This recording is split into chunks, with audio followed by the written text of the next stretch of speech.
안녕하세요. 경제와 세상을 쉽고 재밌게 풀어드리는 이슈와 이슈 행운파파입니다. 여러분, 혹시 요즘 밤하늘의 달을 보면서 무슨 생각하시나요? 와, 예쁘다. 토끼가 사나? 뭐 이런 낭만적인 생각을 하시는 분도 드물게 있으시겠죠. 하지만 지금 전 세계 억망장자들은 달을 보며 전혀 다른 생각을 하고 있습니다. 그들에게 저 달은 거대한 금괴이자 인류 역사상 가장 큰 돈다발로 보인다는 사실 알고 계신가요? 오늘은 2026년 인류의 운명을 바꿀 달 골드러시에 대해 이야기해 보려고 합니다.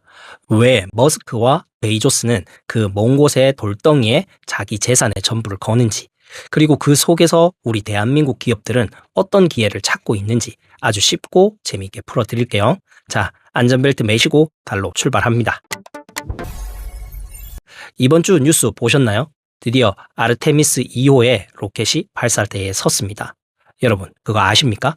1972년 이후로 인류는 달에 발을 들인 적이 없습니다. 무려 50년 넘게 방치됐죠. 그런데 왜 하필 2026년 지금 가려 하는 걸까요? 과거의 달 탐사가 우리 기술 이 정도야 라고 자랑하는 정치쇼였다면 2026년의 탐사는 철저하게 돈이 되는 비즈니스입니다. 나사의 아르테미스 프로젝트가 그 신호탄이죠. 이번엔 그냥 가서 깃발만 꽂고 오는 게 아닙니다. 아예 달 기지를 짓고 거기에 살면서 자원을 캐겠다는 거예요. 특히 한 달 뒤에 발사될 아르테미스 2호는 정말 중요합니다. 사람 4명이 타고 달 궤도를 돌고 오는데 이건 단순한 탐험이 아닙니다. 리드 와이즈먼, 빅터 글로버, 크리스티나 코크, 제레미 헨슨, 이 4명의 우주 비행사가 아주 기괴한 실험을 준비 중인데요. 바로 자기 세포를 만든 장기 칩을 가져가는 겁니다. 이게 뭐냐면 내 심장 세포, 내 간 세포를 작은 칩에 담아 우주 방사선에 노출해 보는 거예요. 달의 도시를 건설하기 위한 인류의 첫 번째 신체 검사라고 할 수 있겠네요. 사람이 달에서 살면 몸이 어떻게 망가질까? 그걸 어떻게 고칠까? 이걸 데이터로 뽑아내서 과연 인간이 달에서 먹고 자고 일하며 버틸 수 있는가를 최종 테스트하는 거죠. 우주 방사선이 내 몸에 어떤 영향을 주는지 내 세포로 미리 실험해 보다니 정말 영화 같지 않으세요? 자, 이제 진짜 돈 이야기를 해볼까요? 아니, 달에 도대체 뭐가 있길래 수많은 억만장자들이 달에 베팅하려고 그렇게 난리일까요? 정답은 바로 헬륨-3입니다. 이 헬륨-3은 지구가 직면한 에너지 문제를 한 방에 해결할 꿈의 연료입니다. 이걸로 핵융합 발전을 하면 방사능 폐기물도 거의 없고 효율은 어마어마하거든요. 바닷물에서 원료를 얻고 달에서 연료를 가져오면 탄소 배출 문제 그냥 한 방에 해결입니다.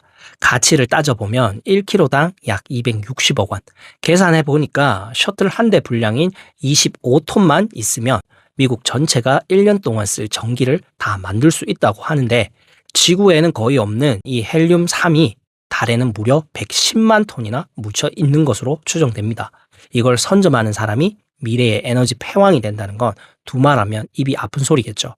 그래서 인트론 같은 기업들은 벌써 달 자원 채굴권을 바탕으로 비즈니스를 시작했습니다. 2026년부터 달의 흙을 파서 헬륨-3을 추출하겠다며 예약 판매까지 하고 있는 상황이죠. 달에는 또 하나 소중한 게 있습니다. 바로 물입니다. 달에 물이 있나요? 네, 남극 쪽 깊은 구덩이에 얼음 형태로 엄청나게 묻혀 있습니다. 이게 왜 중요하냐고요? 물을 전기 분해하면 수소와 산소가 나옵니다. 연료와 산화제, 즉 로켓 연료가 되는 거죠. 지구에서 로켓을 쏠 때 가장 돈이 많이 드는 게 뭔지 아세요? 바로 무거운 연료를 지구 중력 밖으로 밀어 올리는 비용입니다. 그런데 달은 중력이 지구의 6분의 1밖에 안 돼요. 지구에서 최소한의 연료만 채우고 가볍게 뜬다. 달에 도착해서 달의 물로 만든 연료를 꽉 채운다. 가벼운 마음으로 화성이나 심우주로 떠난다. 이게 바로 우주 주유소 전략입니다. 전문 용어로 ISRU, 현지 자원 활용이라고 하죠. 달에서 기름을 넣고 화성으로 가면 비용이 10분의 1로 확 줄어드는 거죠. 이 물을 누가 먼저 장악하느냐가 우주 물류 패권을 결정짓는 핵심이 될 겁니다. 여기서 빠질 수 없는 게 바로 우리의 돈 많은 형님들이죠. 먼저 일론 머스크의 스페이스X. 이 형님은 스타쉽이라는 괴물 로켓을 만들고 있습니다. 한 번에 100명을 태우거나 100톤을 실어 나를 수 있는 그야말로 우주계의 덤프트럭이죠. 머스크의 목표는 단순합니다. 인류를 화성으로 보내겠다. 달은 그저 연습장일 뿐. 2026년 스페이스X는 이 거대한 스타쉽을 달 궤도에서 연료 채우기 테스트를 합니다. 이게 성공하면 우주에도 이제 대형 컨테이너선이 다니게 되는 겁니다. 반면 제프 베이조스의 블루 오리진, 이 형님은 좀 더 꼼꼼합니다. 지구는 공원처럼 깨끗하게 유지하고 오염된 공장들은 다 우주로 옮기자라는 비전이죠. 베이조스는 블루문이라는 착륙선을 통해 달을 거대한 산업단지로 만들려고 합니다. 2026년은 이 두 거물이 달 표면에서 정면 충돌하는 해가 될 겁니다. 나사는 머스크가 혹시 실패할까봐 베이조스에게도 거액의 계약을 맡겼죠. 억만장자들의 자존심 대결이 달 표면에서 펼쳐지는 겁니다. 누가 먼저 안전하게 짐을 내리고 기지를 짓기 시작할지 전 세계 투자자들이 숨죽이고 지켜보고 있겠죠. 이렇게만 보면 남의 나라 이야기 아니냐고요? 천만의 말씀. 자, 여러분, 이 대목에서 자부심 좀 가져셔도 됩니다. 우리나라도 이제 우주 시장의 당당한 주역으로 뛰고 있거든요. 우리 대한민국의 달 골드러시 당당한 주인공을 소개합니다. 가장 먼저 한국의 스페이스X, 하나 에어로스페이스입니다. 하나는 이제 단순히 방산 기업이 아닙니다. 이미 누리호 엔진을 만들며 실력을 입증했어요. 이제는 달 착륙선 전체 시스템을 개발하고 있습니다. 2026년은 하나가 독자적인 달 탐사 기술을 완성하는 결정적인 해가 될 겁니다. 한국산 로켓이 달에 택배 보내는 날이 머지 않았습니다. 그리고 보령, 생뚱맞게 제약회사가 왜 우주에 가냐고요? 이게 진짜 꿀잼 포인트입니다. 중력이 거의 없는 우주에서는 단백질 결정이 지구보다 훨씬 크고 아주 균일하게 만들어지기 때문에 지구에서 불가능했던 고순도 신약 제조가 가능해집니다. 즉, 암 치료제 같은 신약을 만들기에 최고의 환경인 거죠. 보령은 이미 미국의 달 탐사 기업에 투자하며 케어 인 스페이스라는 이름으로 우주 헬스케어 시장을 선점하고 있습니다. 달에서 만든 항암제 기대되지 않으십니까? 우주 스타트업들의 반란도 만만치 않은데요. 컨택은 달에서 보내는 카톡 우리가 받겠다라며 제주도에 지상국을 세우고 전 세계 우주통신 데이터를 수신하는 인프라를 깔고 있습니다. 무인탐사연구소 UEL은 우리나라 최초의 달 탐사차를 만들고 있습니다. 이제 곧 달 표면을 뻘뻘거리고 돌아다닐 귀여운 로봇을 보게 될 겁니다. 우리나라도 이제 우주 산업의 조연이 아니라 주연으로 거듭나고 있는 거죠.